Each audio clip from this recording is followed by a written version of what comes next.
Heathrow International Airport, ladies and gentlemen, where the local time is 25 minutes to 12.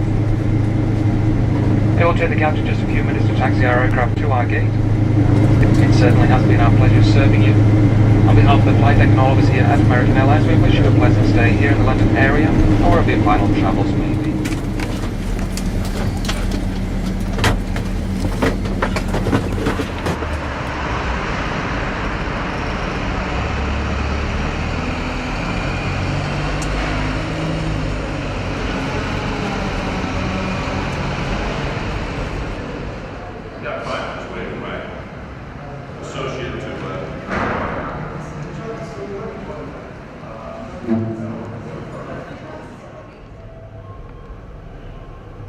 We're at the Grosvenor Hotel in downtown London, England.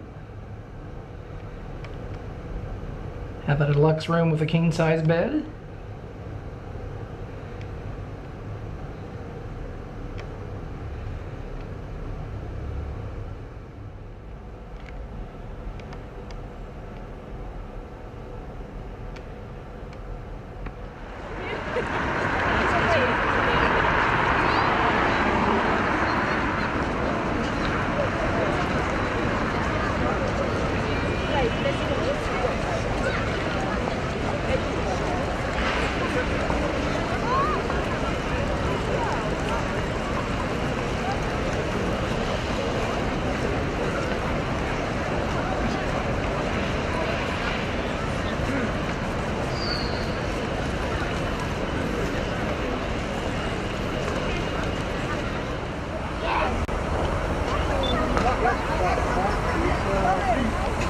Ah, t'as vu, il y a quelqu'un qui arrive, il prend le...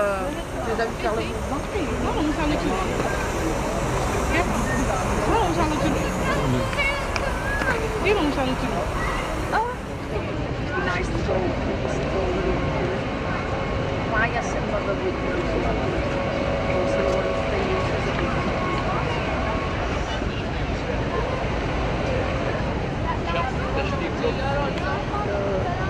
the other half.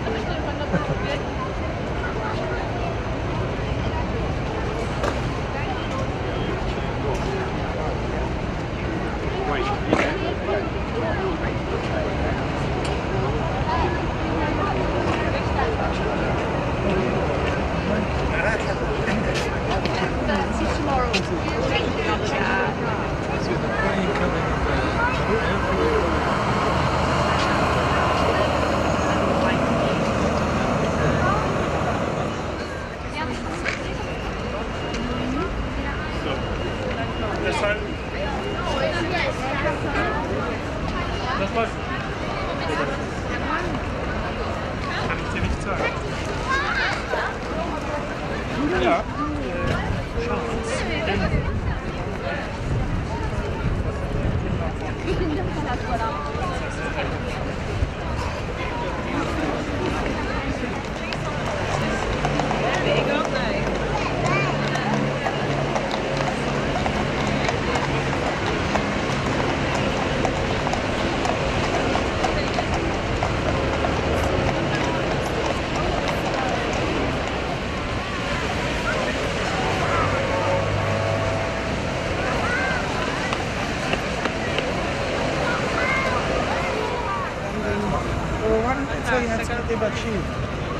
Ok, 50, no, la sacas tú.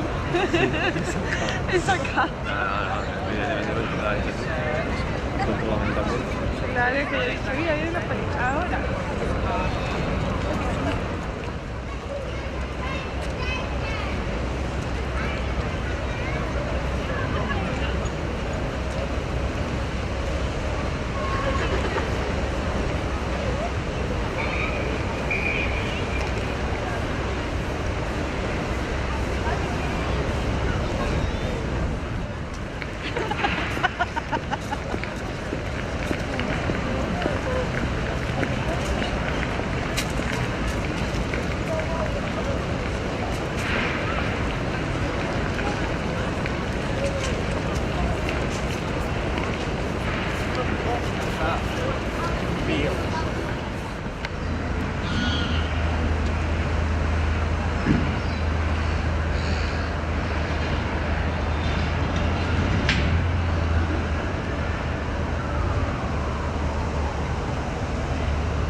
Putain, j'en ai marre des gens qui me regardent. C'est pas vrai, il bouge les yeux. Il doit dire j'en ai marre. Tu as raison. Oh, regarde, il est fatigué, il baille. Non, stop. Mais. Ouais, t'as fait.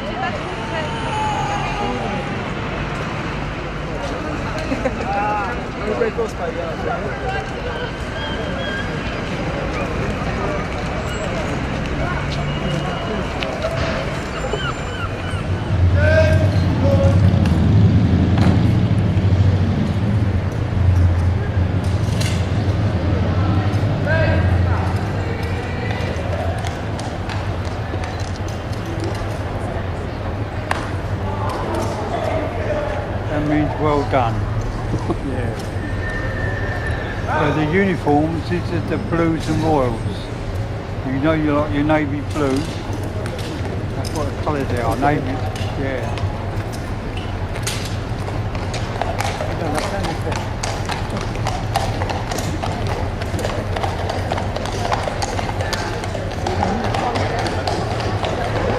If you see the chap standing on one side, they change over. The chap there and at one end of the arch, they change over and all.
Jag tog en bild på The Royal Arch.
slight delays due to an earlier quality train at Baker Street, northbound. Central Line has passed closure, no service between Greenwich and Newbury Park due to plant engineering work. Minor delays on the rest of the line due to an earlier obstruction on the track at Holland Park and full train service on all other lines. The whole world stops and stands for a while. 'Cause girl, you're amazing, just the way you are, the way you are.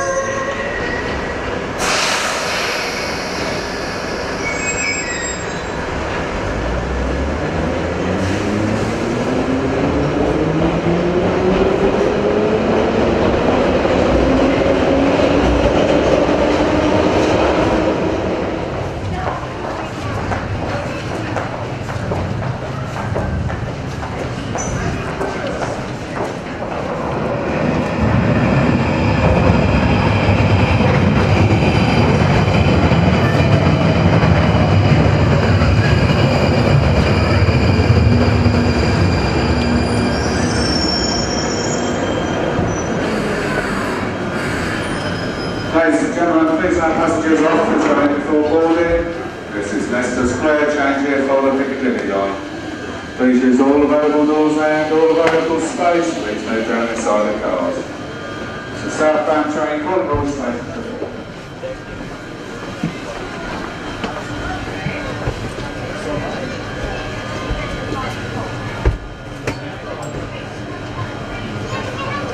This train is now ready to depart. Please mind the closing doors and mind that closing doors.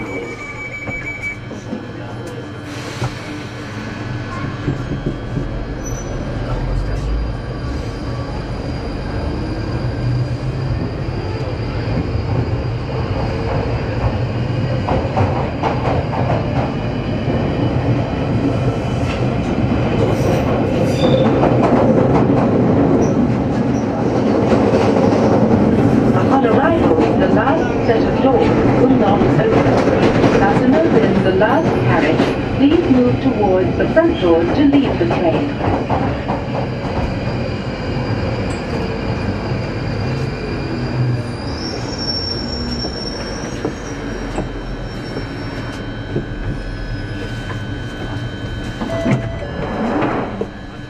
This station is Charing Cross. Change here for Bakerloo Line and Main Line suburban rail services. This train terminates at Morden.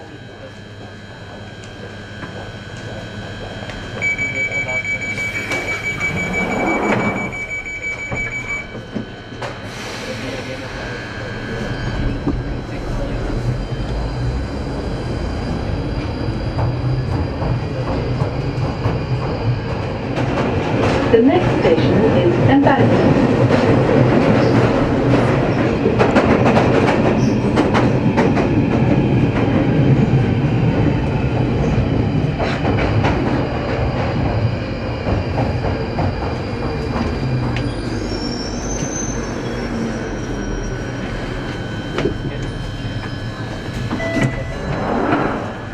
This station is Embankment. Change here for Bakerloo.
Aspetta. Vai,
Dobbiamo rifare il ponte. Dobbiamo rifare Sì, no, il Tower Pier è quello, sono sicuro. Io pensavo facessero tornamento. e praticamente tutti i giorni a partire dalle 10.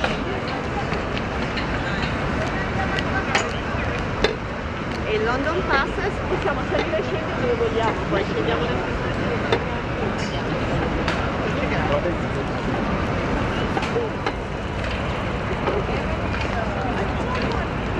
Dove siamo? Noli.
going to make our way on towards a very exclusive shopping district of London called Knightsbridge, coming up very soon. Harrods department store. We're going to see very soon. What am I talking about? As we drive through London, we're going to see lots of lovely royal parks. Here's the first one on the left. This is Green Park. This is actually the smallest of the royal parks. It's about the same size as Buckingham Palace Gardens, which we'll see a little bit later on. Roughly the same size. Straight ahead of us, on the line tonight, straight ahead of us is Oxford Street, the premier shopping street in London. Not as classy as Knightsbridge, a bit lower class, but this is the busiest street in London, certainly. And also, as you probably know, Mohammed Al Fayed owned this for many, many decades. Sold it not so long ago for about £1 billion, so made a good profit on this. And you'll see the lovely window displays. Here's Harrods department store on the right. Now, as well as being the most expensive department store in London, easily, it's also the biggest, most historic. This was first built by a guy called Henry Charles Harrods, who opened his first grocery store in the 1850s, and has now grown, as I said, to be the biggest in London, certainly. Just on the right here is the Ecuadorian embassy, which is very much in the news at the moment, because a certain guy called Julian Assange has been living there for the last 4 or 5 months. Well, not quite living there, trapped there. Unfortunately, a huge fire destroyed this whole site. Harrods, again in the late Victorian period, so all rebuilt.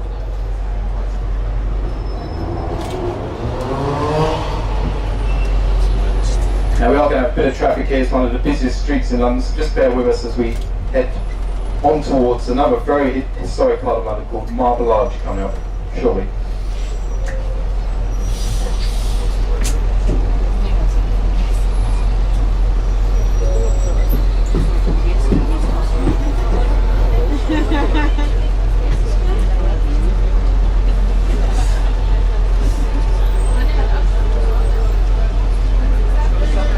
Five-star hotel on the left called the Mandarin Oriental. The flags outside and they're very beautifully tailored doorman outside. This is the Mandarin Oriental Hotel.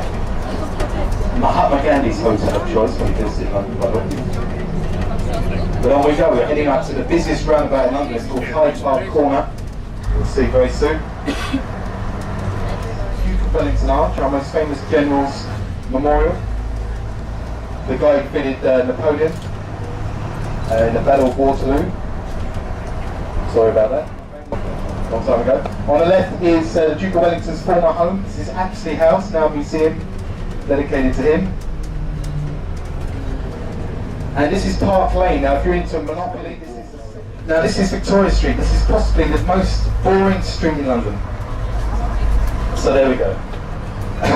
So there is a saving grace of Victoria Street. Have a look on the right, you'll see the main Roman Catholic church in London. It's a beautiful church, Westminster Cathedral. Have a look at this. My driver Paul is slowing down to give you a nice shot of that. So the Royal Church coming up on the right, Westminster Abbey. Also, this is of course where many of our great scientists, philosophers, statesmen are buried. We've got Charles Dickens' grave, Charles Darwin, Isaac Newton, Geoffrey Chaucer, Ben Jonson, you name it. It's a wonderful place to visit if you're into architecture and history. On the right, Westminster Abbey. And also, if you look on the door of the church where William would have left the church, those statues above the door, these are quite recently erected. These are all sainted figures of Christianity.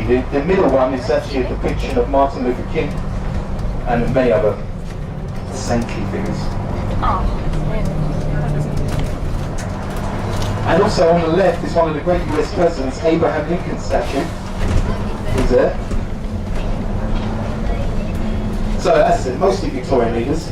But one character you'll definitely recognise is the last statue on the right, opposite Parliament, Winston Churchill statue, Second World War leader. There he is. Now, here we are, this is the House of Commons and the House of Lords on the right, the centre of government. And of course, Big Ben. Now this is all built in the 1850s because a huge fire destroyed the whole site in the 1830s, so all rebuilt. And of course, if you know about the gunpowder plot, which we remember on the 5th of November, this is where it was staged. This is where the gunpowder plot took place underneath this site. lifeboats trying to blow up, kill the king, but he didn't quite get away with it. Now we have a little stop here, but if you look behind you, you'll see the best views of the House of Parliament and Big Ben, which is the bell inside the tower. It's now called Queen Elizabeth Tower after current Queen.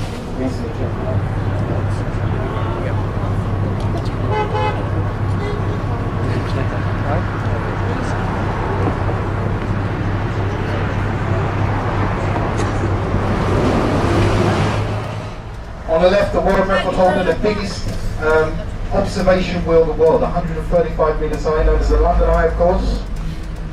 Also had to name the Millennium Wheel because it was built specifically for the Millennium celebrations in 1999. Now keep your cameras out and your phones out because you'll see some wonderful shots as we cross over Waterloo Bridge.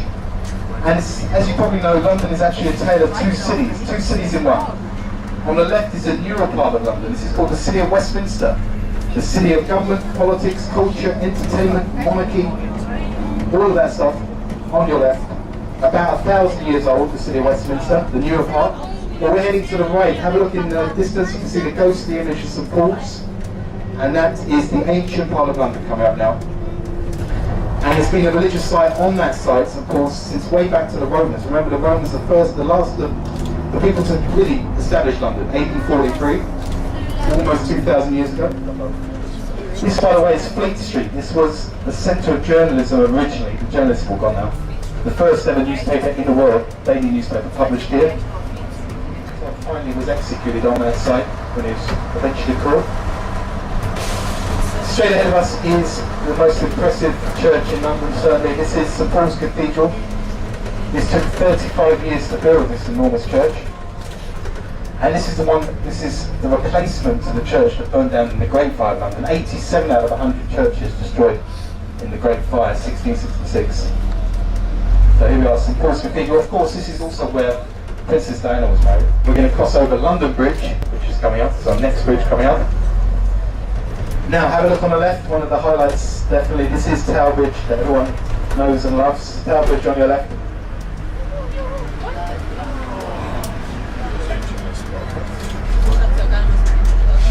Finished in the late 1890s, a late Victorian bridge, Tower Bridge, much older than this one.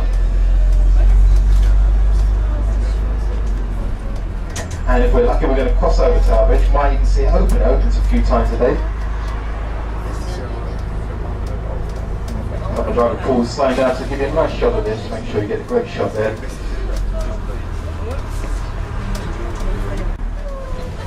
Now, coming up on your left is a building I'd certainly recommend visiting if you're into history at all, but this is the original Norman castle. It's actually the only castle remaining in London. This was built in the 1070s, so remember the Normans from northern France came and invaded us in 1066. And they built all of these castles in Britain to really intimidate the local population, because they were heavily outnumbered, that's why. So the original castle will be the four inner turrets you see in the middle. These are called the White Towers. The rest was built a bit later, or over subsequent generations, but it's been here since the 1070s, incredibly. And also, I guess it's most famous as an execution site. This is where, for example, there's a whole list, but two of Henry VIII's wives murdered here. Anne Boleyn, Catherine Howard, both had their heads chopped off inside the ground. Sir Thomas More, Sir Walter Raleigh, you name it. But it's also, I guess, most famous, this is where for hundreds of years we've had we keep the crown jewels guarded by the famous beefeaters there, stationed in the tower. So, this is Northumberland Avenue. We're heading on to Trafalgar Square, the memorial of Admiral Nelson. You're going to see Nelson's column on the right soon, our most famous admiral. Defeated the French and Spanish in the Battle of Trafalgar in the early 19th century. The most romantic meeting spot in London is on the right, certainly. This is the statue of Eros. You see lots of people under here. Our version of Times Square, basically. In a nutshell. The famous neon signs of Piccadilly Circus straight ahead.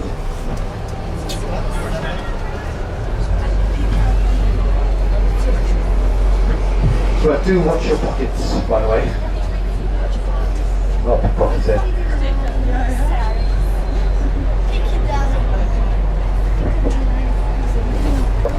Terribly This street is Haymarket, and this goes back to the 16th century.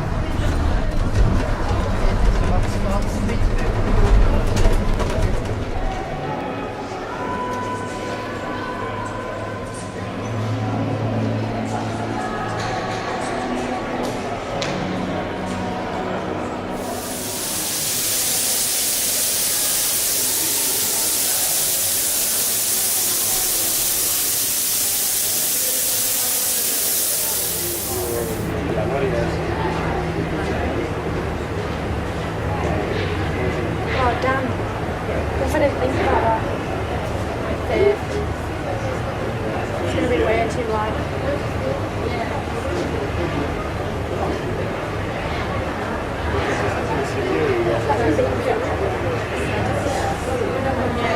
It's such a bite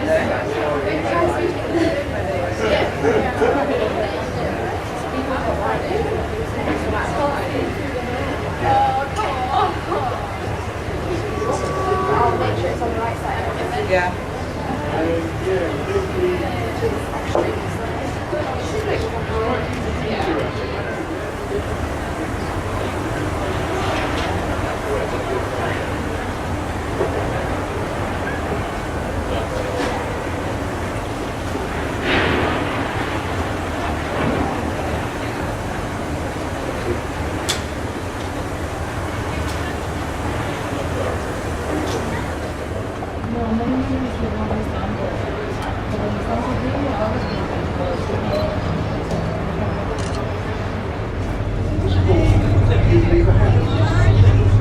Built in 1934, based on a huge hotel in the same shape, called the Kaiser Hotel. We're going to take a little bit closer to the bridge, so the bridge is it's difficult to get a shot of the bridge here. The warships are fascinating. She's obviously Imperial War Museum, the Total Exhibit, Imperial War Museum based at Manchester. This is the HMS Belfast. The last of the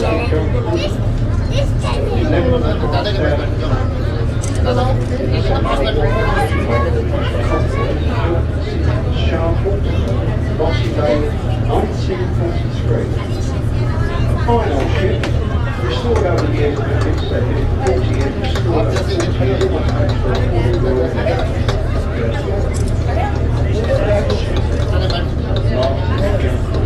took 800 men to run the ship, 800 men. Too good. But ahead of us now we have the bridge, so I say very difficult people to get a shot here. We're going to try and lay the boat here briefly, square up, head onto the bridge. Turn back with yourself. June the 30th, 1894. The City of Westminster, headquarters of Great Britain's government. Westminster's most famous landmark is the clock tower of the Houses of Parliament. You probably call it Big Ben, but technically you can't see Big Ben. That's actually the name of the largest bell inside the clock tower. A light shines above the 4 clock faces on the tower to signal that Parliament is in session. Another sign that Parliament is hard at work is a Union Jack flying from the Houses of Parliament just beyond the clock tower. This splendid neo-Gothic building is officially known as the Palace of Westminster. To give you an idea just how massive that palace is, the flag on top is the size of a tennis court. About half an hour to complete one turn. It moves so slowly that you can climb aboard while it's in motion. The London Eye has 32 capsules, one for each borough in London. You'll see one of the most historic boroughs now.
That's like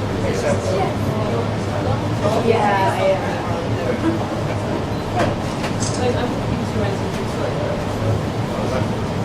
I can see my work from my window. maybe the last time building there now. Well, I can't really, there's no big tall buildings, I like mine, so I wouldn't be able to see, you know. So I'm looking for like the first one. So I think it's like looking.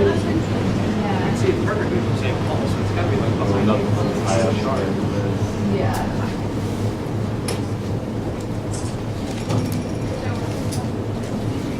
It's a train, it's like 300 That's funny, I'm so focused on this side just because. This is the show. Yeah, what's that one is that?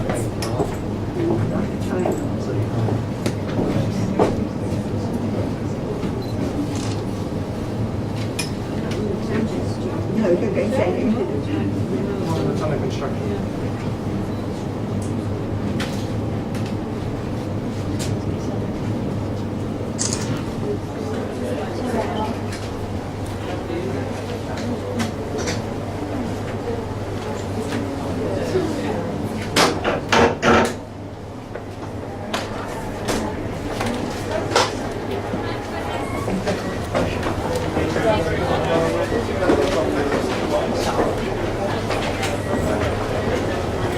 So we're now in Georgian Bath, these flat-fronted houses, all designed, as I say, by John Wood.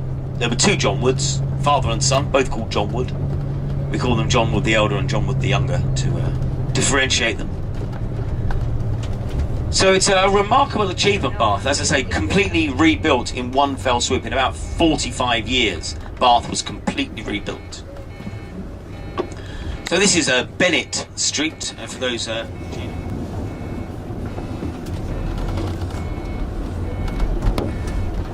So down Bennett Street, coming up on the left, is the Assembly Rooms, which was the place of all the grand parties and balls during the Regency period. So this rather more remarkable building on the left, designed and built, as I say, by John Wood. But the centrepiece of John Wood's development of Bath is called the Circus. It's a perfect circle of 33 houses, and here it is. Absolutely beautiful arrangement of houses, Doric, Ionic and Corinthian columns we've got going on there. If you look up into the top of the roofs, you can see those acorns. They remind us of Bladud and his pigs snuffling for the acorns when they found the spring. Beautiful, see how wide these doors are. Wide enough, of course, to get a sedan chair through, so you just have to be, you can be taken straight into your house. You don't have to get your feet dirty. Very nice. If you're thinking, anyone who's thinking of coming back here and maybe buying one of these houses, they go for about £3.5 million each here in the Circus. As I say, quite expensive here in Bath. So it's you know, this is kind of the centrepiece of the redevelopment of Bath. This is rather beautiful Circus by John Wood.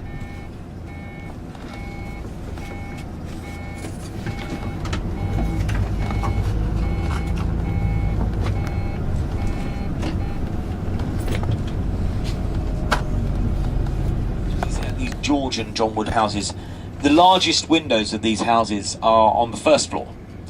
So essentially you have an entrance room, an entrance hall downstairs with a sort of welcoming room. The first floor was the main living quarter, so the reception room, the entertaining rooms, the dining rooms were on the first floor, and then bedrooms above, and the servants would live up in the top. Down in the basement, you'd have a kitchen, scullery, pantry, all that sort of stuff. Outhouse, for the best.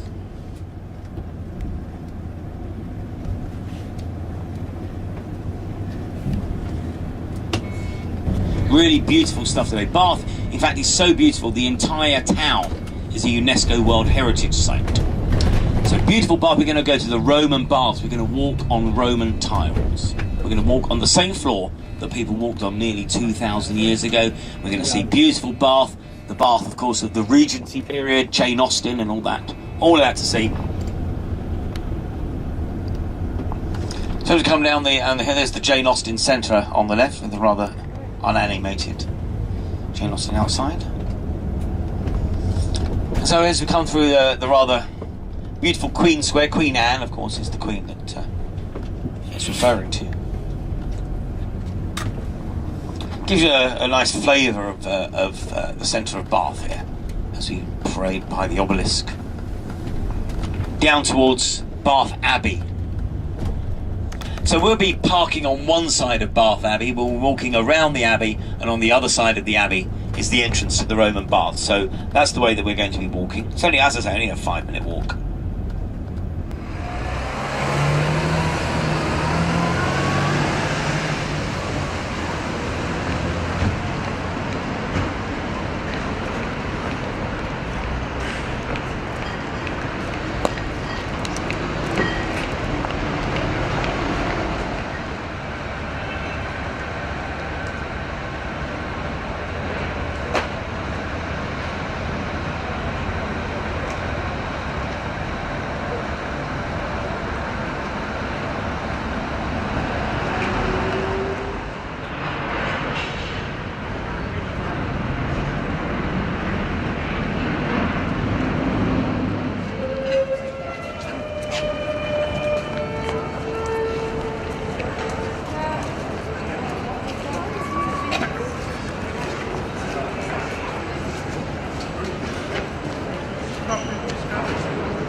River Avon is, as I say, one of the 6 River Avons. But this view, as we cross here, if you look to your left, one of the most famous views in Bath there of the Pulteney Bridge. There's the weir, the River Avon, and as it goes up the hill, we're going to get some really nice views of Bath actually as we make our way out of Bath, across the English countryside, through the chalk hills and the rather beautiful English countryside as we make our way over towards Stonehenge. It'll be about just over an hour or so.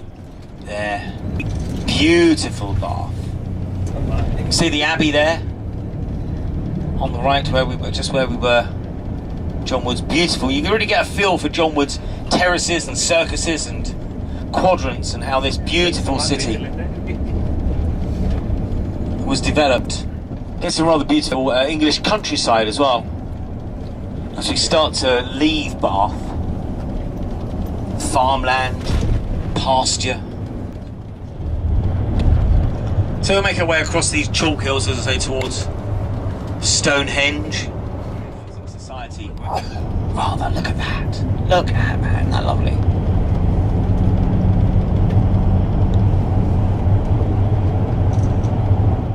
I mentioned before that the hill, these are chalk hills. So if you dig into the ground, if you dig about half a metre down, you'll expose the chalk underneath. So that means you can carve pictures into the sides of it, which is the rather interesting layout of the village we're now entering.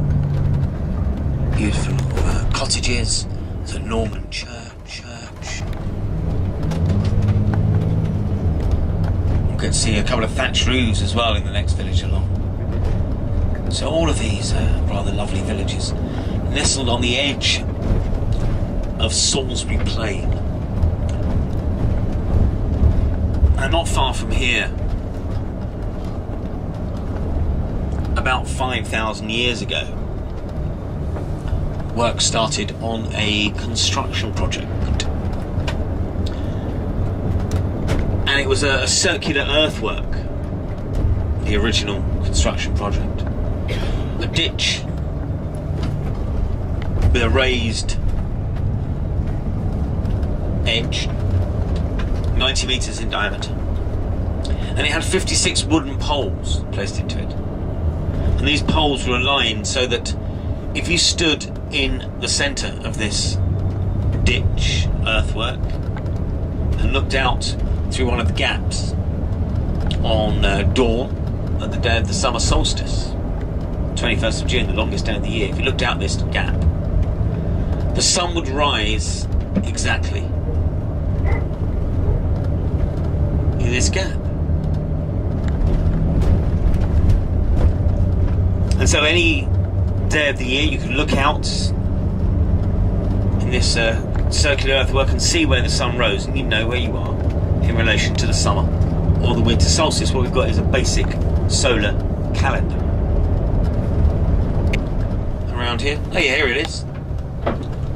These houses coming up on the right have got rather pretty thatched roofs. They tend to have chicken wire on the top of them now to stop the birds nesting in them and stuff like that. It's a nice little, pretty little thatched cottage. Right there.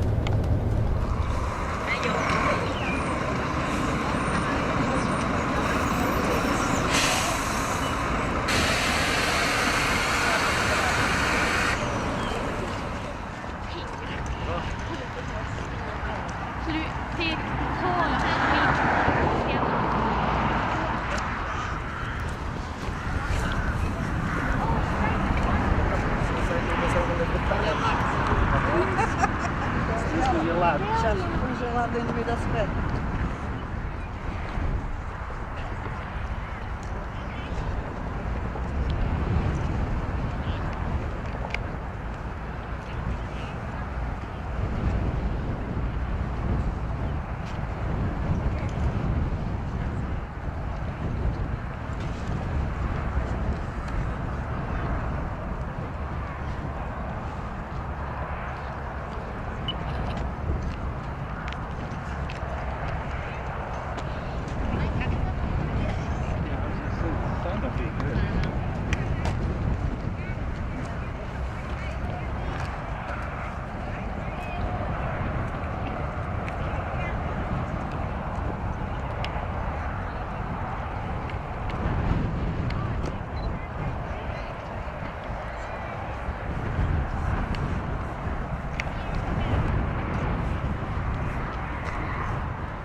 come back to that.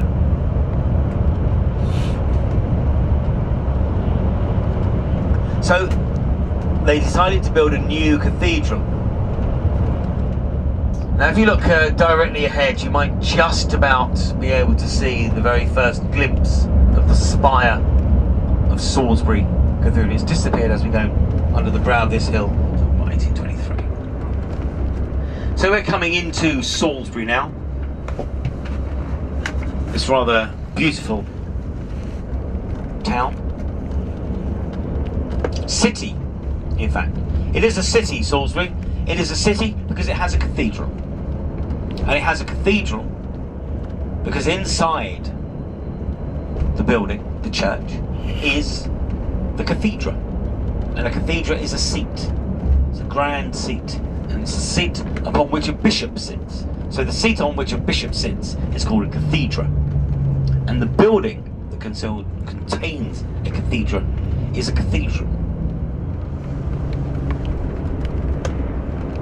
So we're all parked just outside the outer walls of Salisbury Cathedral, and we'll walk past the school where William Golding taught, past the practicing Protestant martyrs.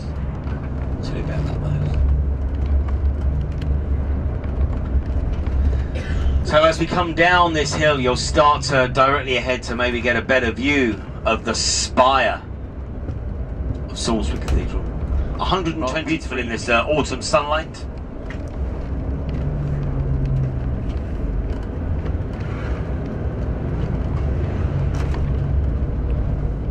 As Mary came to the throne, one of her first acts was to have Lady Jane Grey executed in order to prevent her being the focus of rebellion. So her sister. So as you can see, it's a rather pretty little town, nice. The river and this beautiful little park that runs through the middle.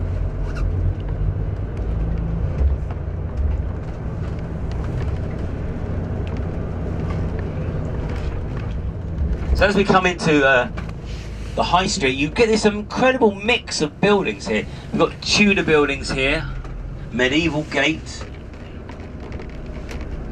and then a Georgian building next door. So that's, 1400s, this is 1700s, and all the way down this street as houses has fallen down over the years and they've been replaced whenever they need to be. We've got an incredible mix of styles of architecture. So these incredible little so this is a Tudor building on the right here, so it's built from mid 1500s, and then the New Inn, not so new anymore. A rather nice example of a mid-16th century coaching house. We've got stables at the back now. Now a very nice little pub, and my personal favourite, this little higgledy-piggledy little building here on the right. Come here, that little pinky button. The White Hart here remembers Richard II, who was of course deposed by Henry Bolingbroke, who became Henry the Fourth.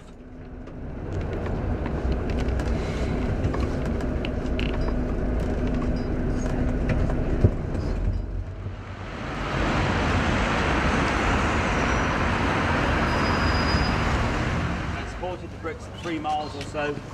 Here they built this wall of close that surrounds the new cathedral with the bricks of the old cathedral.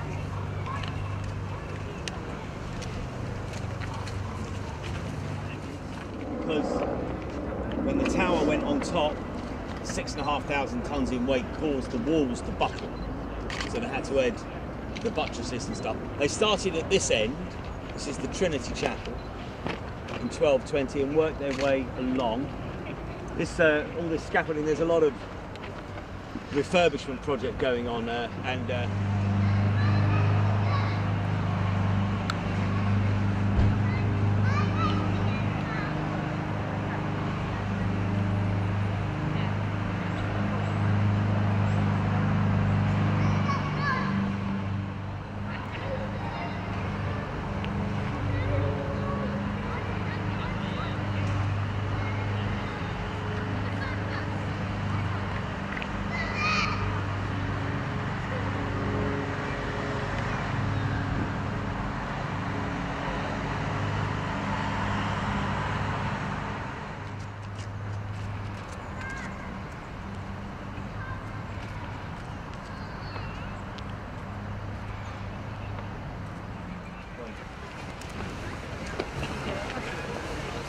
This great door is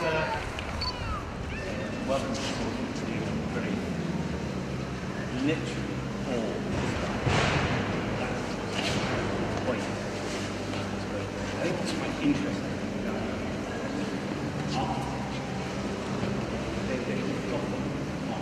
It's a very new technique. Just a few years ago, no but we haven't built it right. Iconography, paintings, gold, jewelry, all over the place. Henry VIII, river.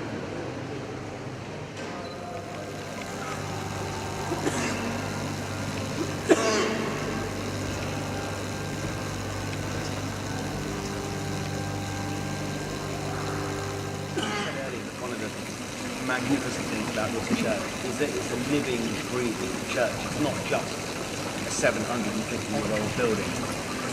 This cross, this font, in the shape of a Greek cross, this is a font, 3 years old,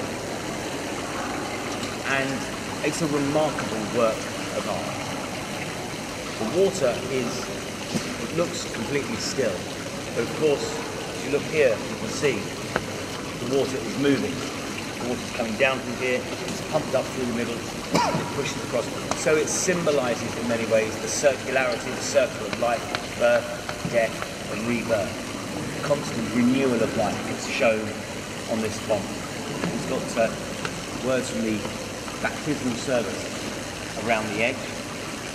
Below these names, in these 4 corners, you might be able to see.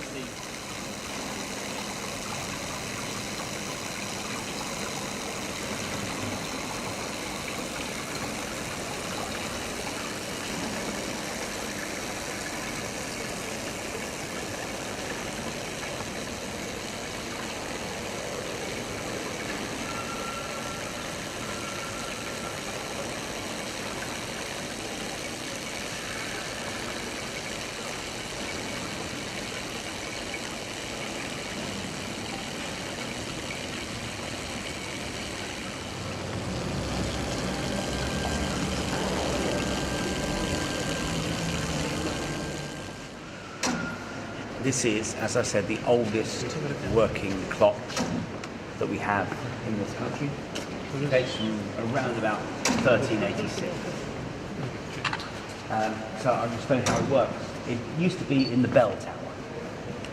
The right-hand side is the clock mechanism. Now, this clock never had a face.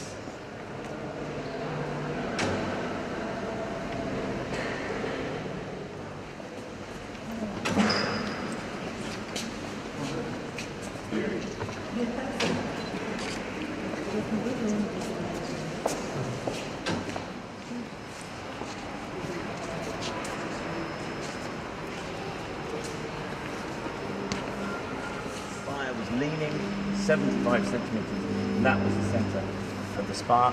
He put in supports and brackets. You might just be able to see behind those little arches there, you can see some buttresses, and he put them in to stop the spire leaning any further, and it's been pretty good. It did a pretty good job. It hasn't leaned at all since.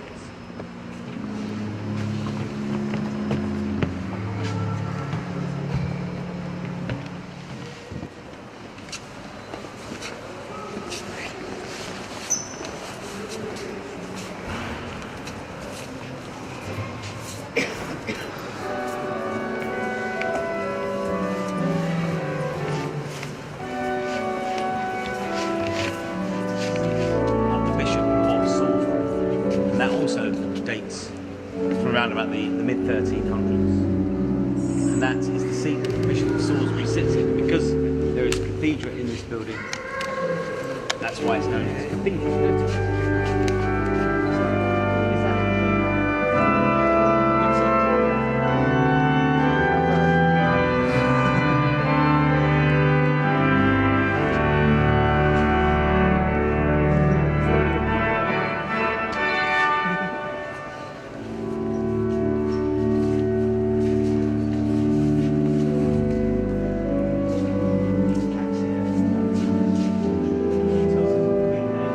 Is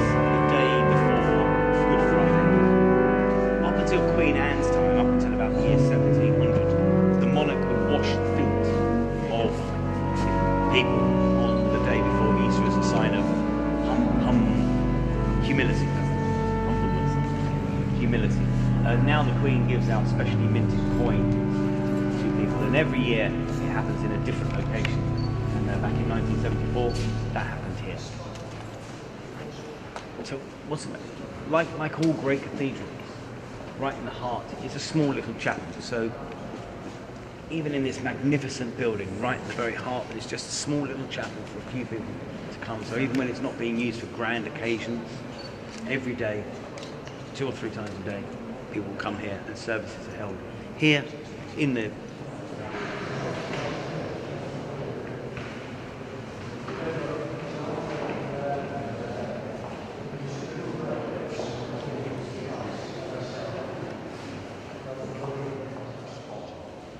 That shape, with the red column on the top, is the cockcrow and the feet of the knight Christ.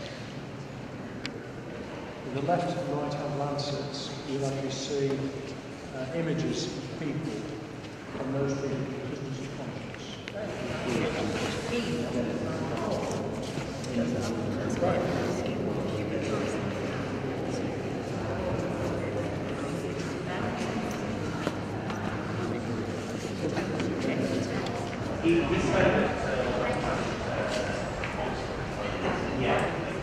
I'll give you their number and you'll need to arrange it with so we're going there. Once you've done it there, I'll let you wander off. You can go back into the church. You there, darling?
So we'll make our way back to London. Shouldn't be, I'd say, hour and a half, hour and 45, something like that. We'll make our way across on this ride. It's getting dark early now. Well, I don't know if you were around, the clocks went back on Saturday night, 3 o'clock, on the 21st of December, the shortest day of the year, the winter solstice. So we're making our way in towards central London now, not too far, to Gloucester Road, which is about first stop.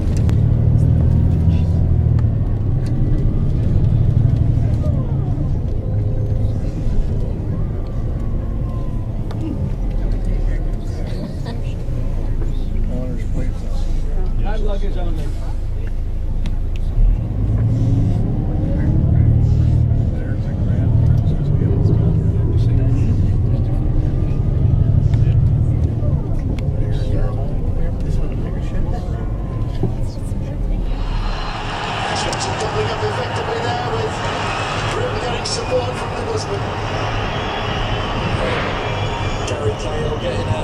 over by the referee, but I think they're just deliberate and they're making a deal of it. That saves Gary Cahill.